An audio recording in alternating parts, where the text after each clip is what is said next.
started. Okay. Today we are talking about the book French Women for All Seasons by Mireille Guiliano. And this is actually a follow-up to her first book, French Women Don't Get Fat. And we are so excited and privileged because we have Mireille with us today to join us in our discussion. So welcome and thank you for joining us. And I have to ask you, am I pronouncing your name even close to how you would say it? Yes, Mireille? Absolutely correct. I can't do the beautiful R, but I'm close. Well, in this book, French Women for All Seasons, Mireille is really illustrating for us how a French woman anticipates and takes full pleasure in and indulges in the unique bounty of each season, not only in terms of what she eats, but in all areas of her life. So I was wondering for all of you, as you read the book, how did the message of the book resonate with you? What was your reaction to this message that was in the book?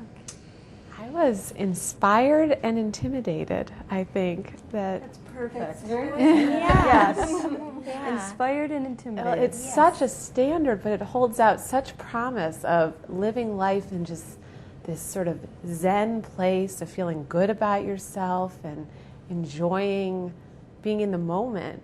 And I thought, but that's also, to do that, to reach that standard, it left me sort of looking around at myself like, oh, well, I should have had water there. So when you wrote the book, Mireille, did you anticipate that it might be intimidating?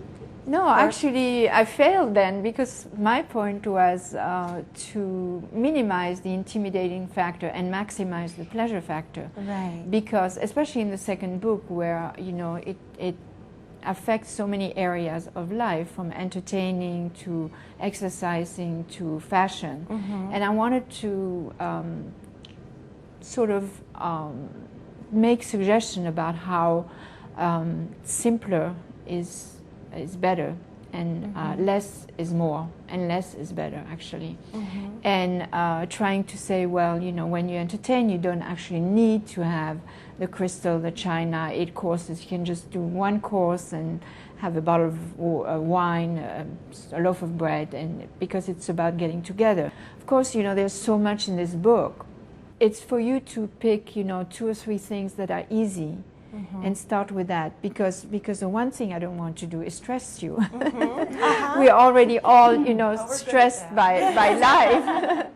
So it's picking what's easy for you, so that, whether it's the walk or the water or learning to take time for yourself or entertaining in a simpler way. I think when I was first reading the book, I could get hung up in some of those little details, like, oh, the water, and oh, I should only be eating half of my portion of my food on my plate. But I think as I got deeper into the book, I realized the message that you're just giving me here now is that you said something about little steps. You just need to take little steps. You don't have to take this all on at once. So I definitely think it's, as a reader, at first you can get hung up in all those little details, and then you realize, oh no, she's telling us that this is okay. These are just a bunch of little steps that you could take, and you can pick and choose. So then I felt better as I got further along. I can handle this, and it's definitely raised my awareness.